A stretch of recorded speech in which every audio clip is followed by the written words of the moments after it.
In 2017, the New York Times ran an article on the power of babies crying.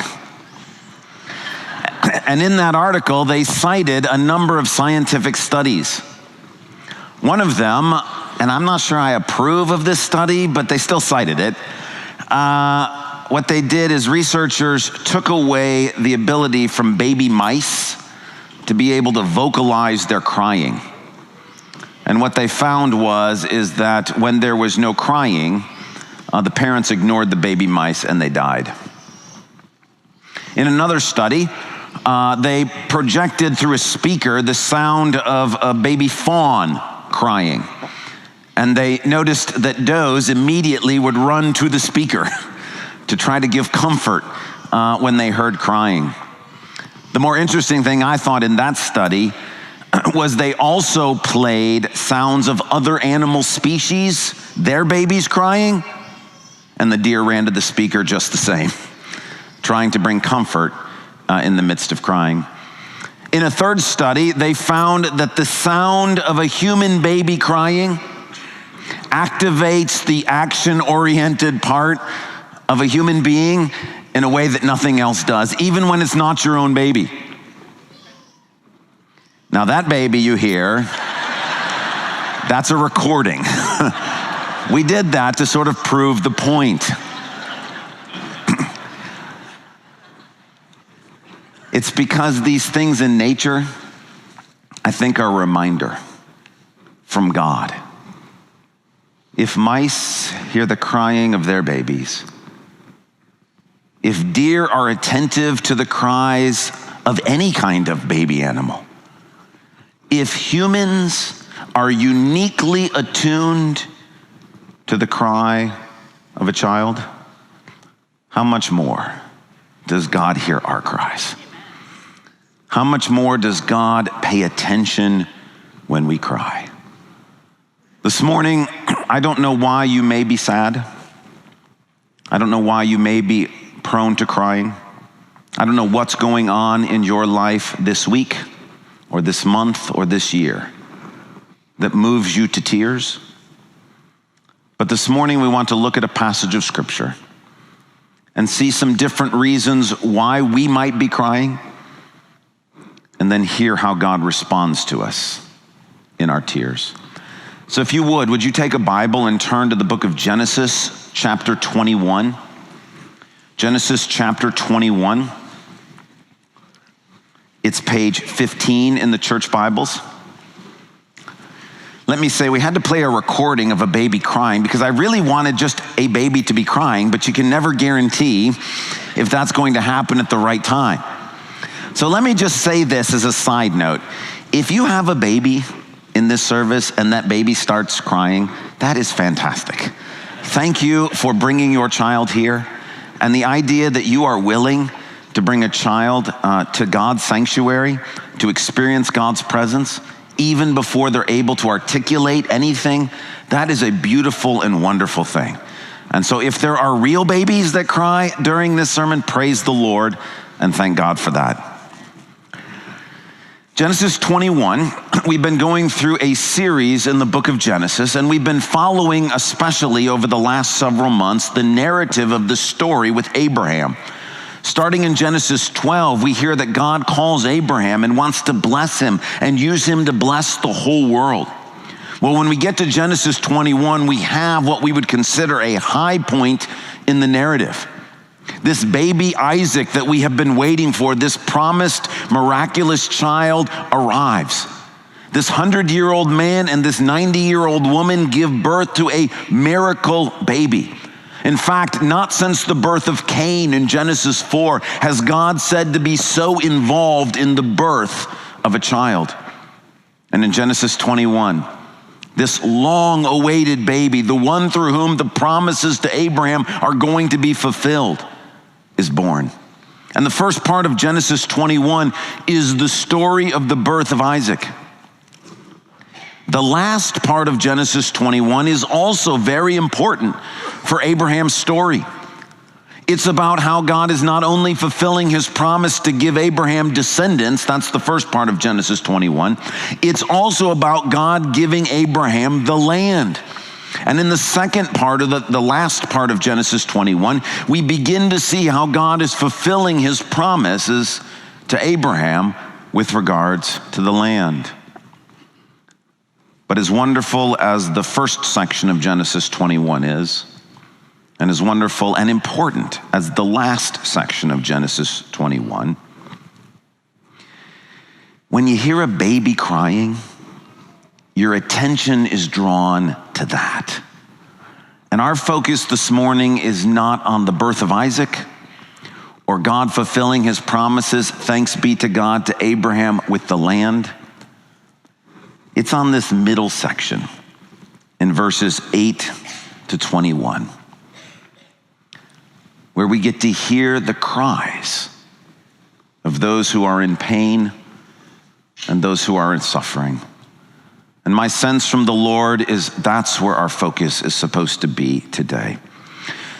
So would you listen as I read Genesis 21, starting in verse 8. The child, that's Isaac, the miracle baby, grew and was weaned. And on the day Isaac was weaned, Abraham held a great feast. But Sarah saw that the son, this is Ishmael, the son whom Hagar the Egyptian had borne to Abraham, was mocking. And she said to Abraham, get rid of that slave woman and her son, for that woman's son will never share in the inheritance with my son Isaac. The matter distressed Abraham greatly because it concerned his son. But God said to him, do not be so distressed about the boy and your slave woman. Listen to what Sarah tells you, because it is through Isaac that your offspring will be reckoned. I will make the son of the slave into a nation also, because he is your offspring. Early the next morning, Abraham took some food and a skin of water and gave them to Hagar. He sent them on her shoulders and then sent her off with the boy. She went on her way and wandered in the desert of Beersheba. When the water in the skin was gone, she put the boy under one of the bushes. Then she went off and sat down about a bow shot away, for she thought, I cannot watch the boy die. And as she sat there, she began to sob. God heard the boy crying, and the angel of God called to Hagar from heaven and said to her, what is the matter, Hagar? Do not be afraid. God has heard the boy crying as he lies there. Lift the boy up and take him by the hand, for I will make him into a great nation. Then God opened her eyes, and she saw a well of water. She went and filled the skin with water and gave the boy a drink. God was with the boy as he grew up. He lived in the desert and became an archer. While he was living in the desert of Paran, his mother got a wife for him from Egypt. Now in our passage, we've got two people crying. Ishmael is crying, and his mom Hagar is crying. Now, like we said at the beginning, the sounds of cries are powerful. They arrest our attention. But one of the problems with crying, especially crying babies, is that you don't know why the baby is crying. Is it hungry? Is it tired? Is it in pain? And actually the problem with, well, why is someone crying doesn't just extend to babies. Older children and even adults, sometimes we find ourselves asking someone or being asked by someone, why are you crying? Because crying itself can be a mystery. What is it that is moving us to tears? What is it that is causing us so much pain and difficulty? So let's ask this question of Hagar. Why is Hagar crying? Well, let's think about her situation. Hagar is living in Canaan, but she's not a Canaanite. She's Egyptian, which means she's not among her people. She has no biological relatives around her. She is a slave living in Abraham's household. She's been living with them for some time, but she has no extended family or relatives around her. Worse than that, she's in an unwinnable situation. At some point earlier, her mistress, Sarah, orders her to sleep with Abraham, her husband, Sarah's husband, so that Hagar might get pregnant, which she does, and gives birth to Ishmael. Now the problem is that Sarah becomes jealous that Hagar was able to give birth to Ishmael. Now Hagar didn't do herself any favors. She began to despise Sarah in her heart. But nonetheless, when Hagar tries to run away, God sends her back and says, no, you got to submit to Sarah. And Hagar does. But now, here in this situation, think about what it must have felt like. In one day's time, one day, there's the day that Isaac is weaned and Abraham throws a party. Ishmael makes fun of Isaac on that day, and Sarah says she's got to go. And the next morning, she's a single mom. Sent out into the middle of the wilderness. She's got no preparation for this. She's never been a single mom before. She doesn't know what to do. And where she goes, she's in the wilderness. The wilderness is a terrible place if you're with a caravan of people. But here she is, a brand newly single mom, responsible for taking care of a boy. And the wilderness is too big and too vast, and she doesn't know how to navigate it. Can you imagine what it would have felt like to seat your child under a bush and then to go some distance away because you couldn't bear to watch them die? I think Hagar is sobbing because of powerlessness. She feels hopeless. There's nothing she can do. She's not been trained for this. She's not prepared for this. She's all of a sudden, one day she's part of a big group of people, and the next day she is a single mom trying to make it on her own. And she is in a wilderness that is just too big and too strong. And so she is sobbing because she feels powerless. What about Ishmael? He's crying too. He's not crying because he's a baby and he's thirsty. He's not a baby. We think he's probably a teenager at this point. I think Ishmael is crying out of regret. You see, he's the reason they got sent away. And I think he knows better than what he did. See, back when he was very small, Hagar tried to run away because Sarah was persecuting her. And God told Hagar, no, you got to go back. And we believe Hagar did go back. And we believe that Hagar was submissive to Sarah. And we have to think she trained Ishmael from a young age. Hey, look, you better treat that lady right and you better treat her child right. This is what we were commanded by God to do, and I think Ishmael knows full well Isaac is off limits. But he's a teenage boy. And teenage boys don't always do what they're told to do. And so he makes fun of Isaac. It's not right, it's wrong, it's absolutely wrong. I mean, here he is picking on his half-brother. And he's mocking him and making fun of him. I think Ishmael knows what he's doing is wrong. But immediately, they're sent away. And I think Ishmael is crying the tears of regret. It's his fault that he's going to die in the wilderness. And it's not just him that's going to die, it's his mom that's going to die as well.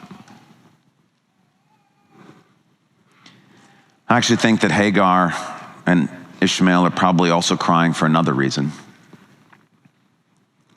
Not just powerlessness and regret. I think they're crying the tears of rejection.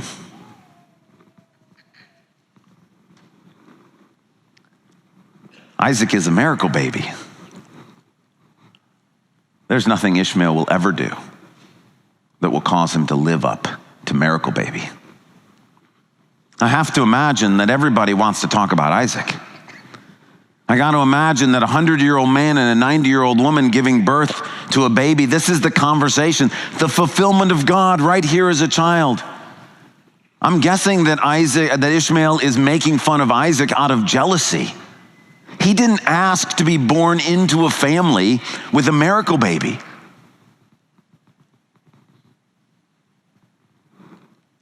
And Abraham is his dad. He doesn't have another one. Can you imagine the feeling when your dad sends you and your mom away? You cannot live here anymore. Go somewhere else. I got to think that's incredibly painful rejection. I think for Hagar too. They're not her biological family, but she's lived with them for years. She's worked and served faithfully. She's even done things that nobody should ever be asked to do. And now in a moment's time, she's just simply sent away. I think these are the tears of rejection as well.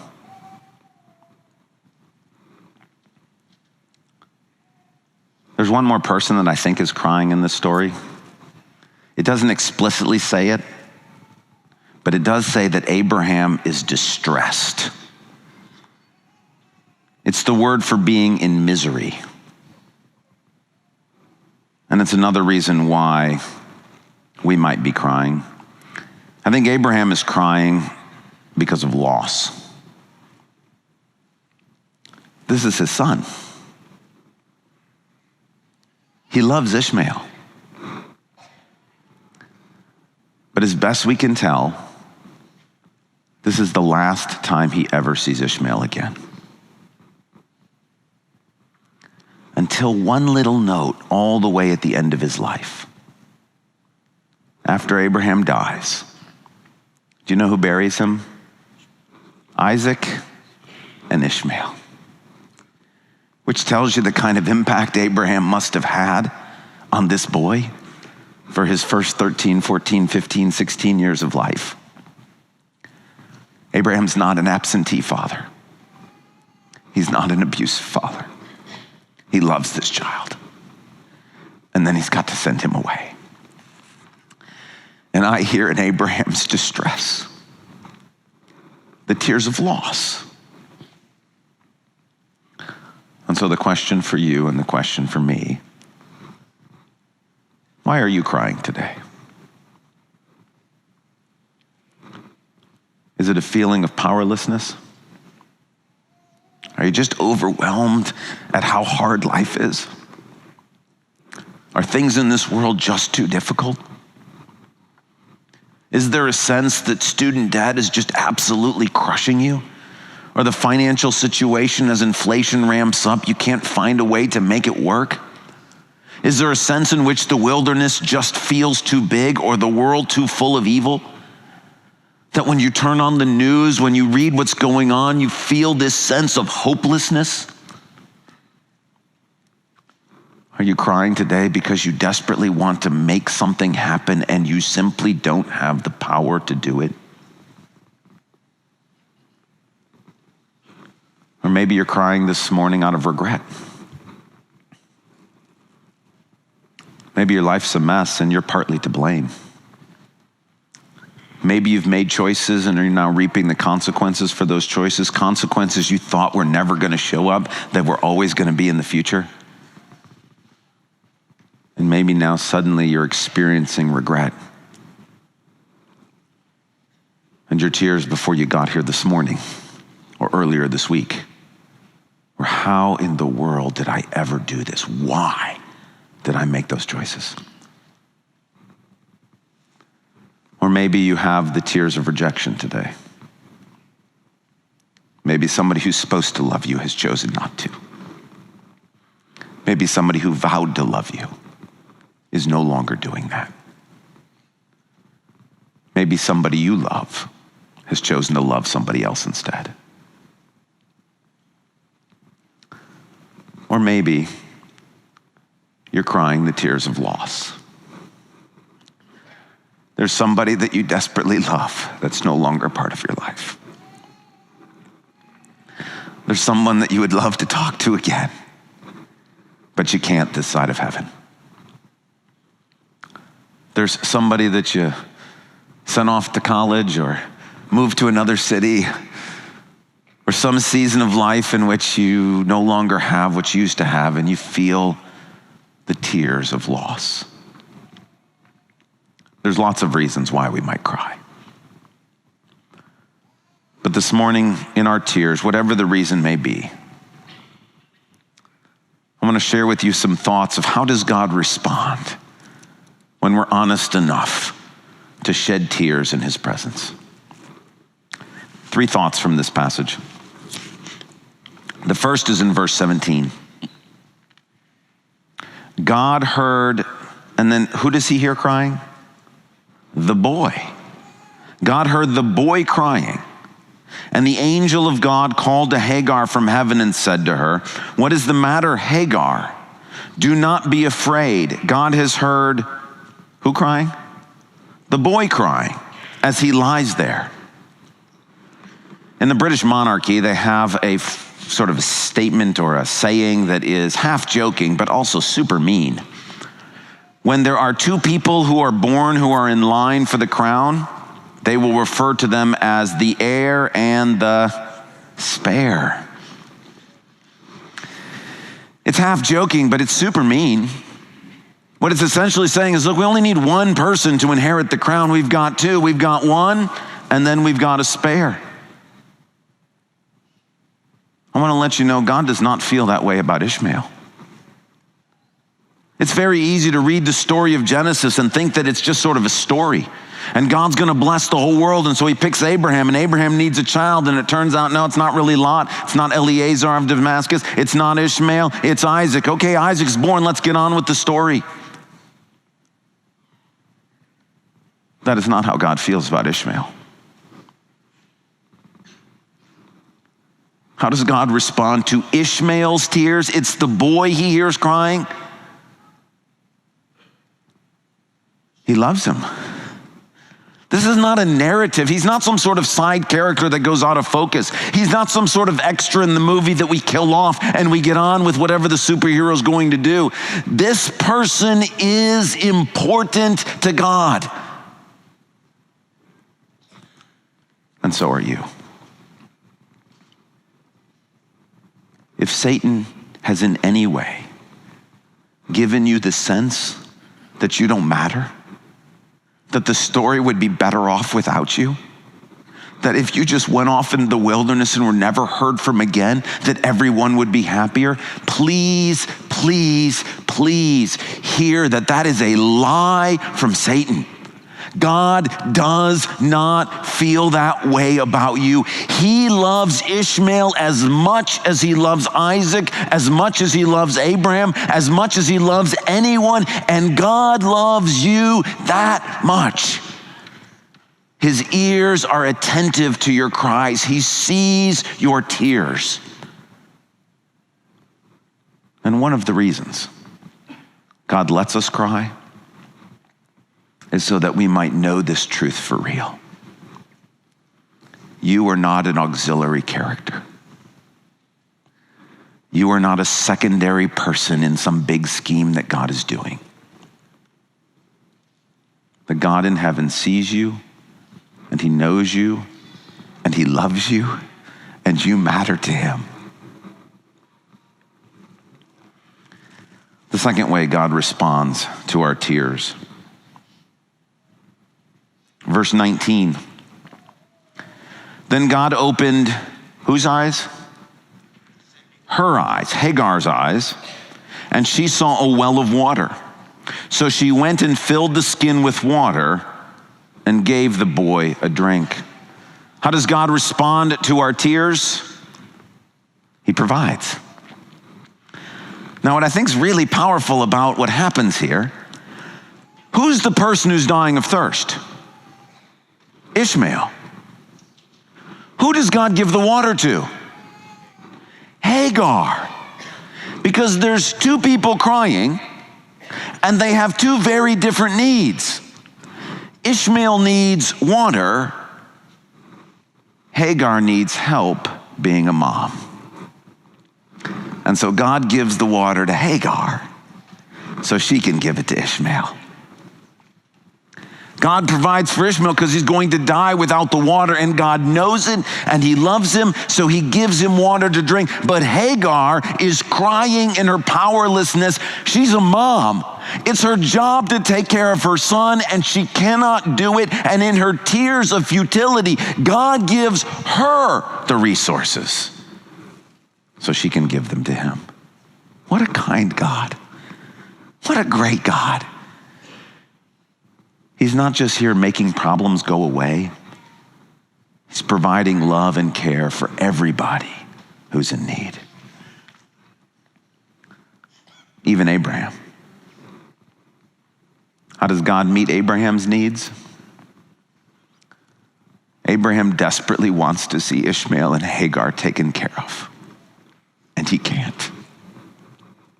Whether because of age or resources or circumstances in life, he can't be the one to take care of them anymore. And so God does. I love the fact that the story ends in verse 21. While he was living in the desert of Paran, his mother got a wife for him from Egypt. Do you understand the amazing nature of that verse?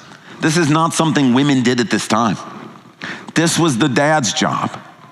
She goes all the way to Egypt and she finds a wife for her son. I can only imagine the conversation she's having with the prospective in-laws.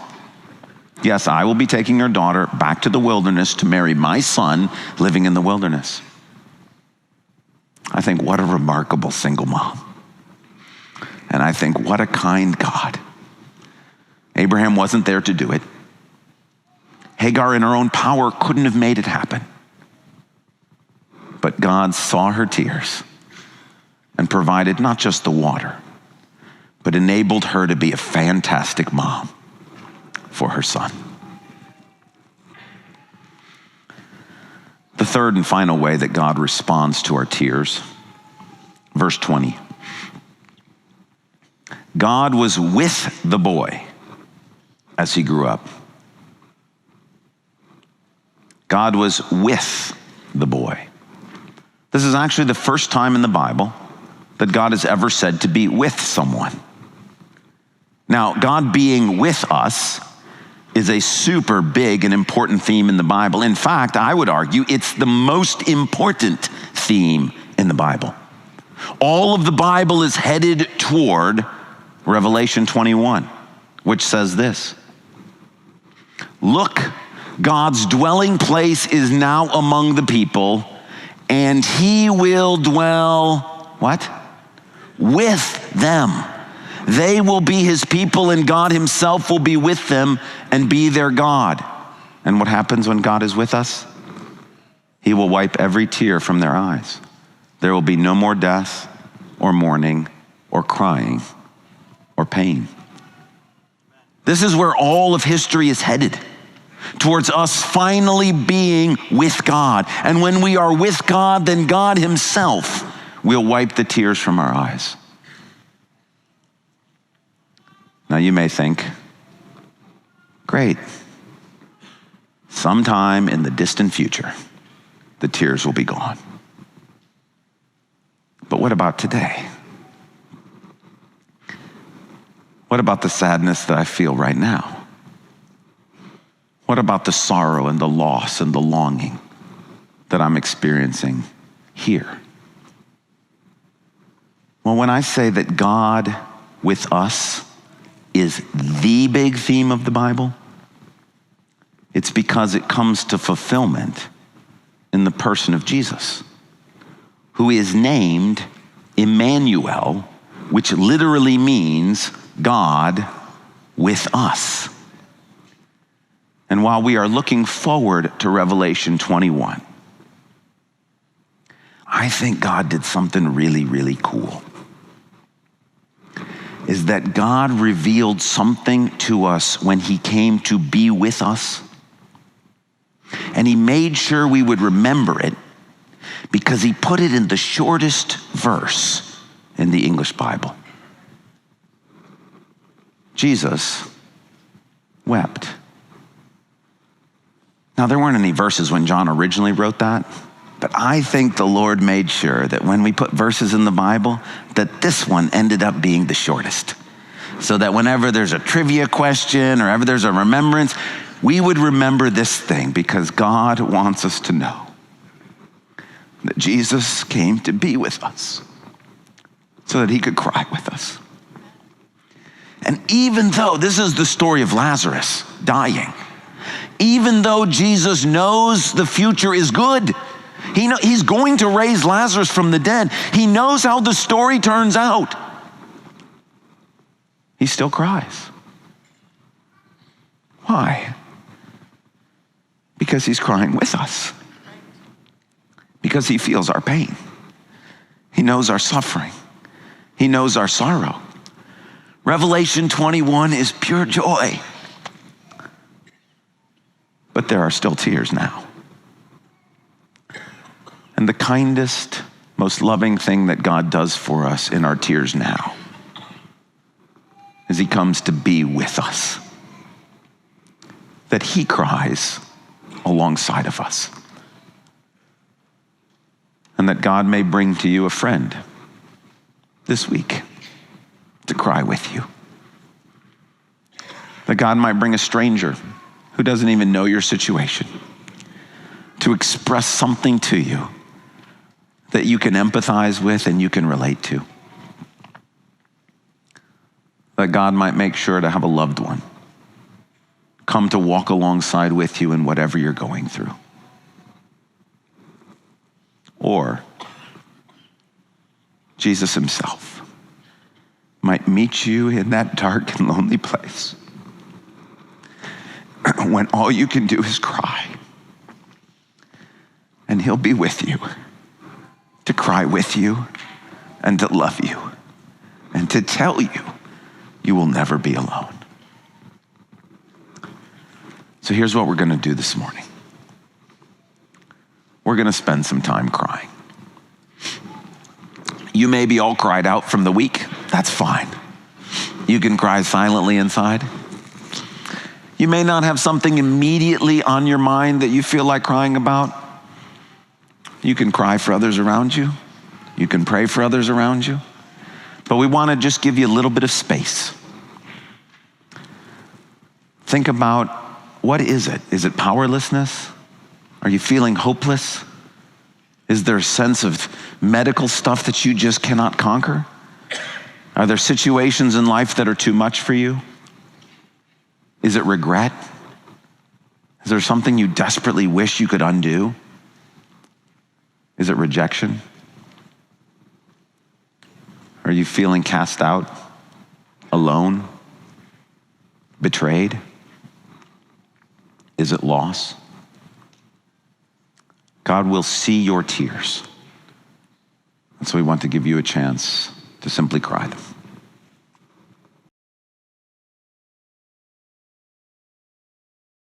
Thank you so much for joining us for this podcast from Calvary Church. We hope this message has brought the light and hope of God's presence into your life, refreshing your soul for the journey the Lord has you on.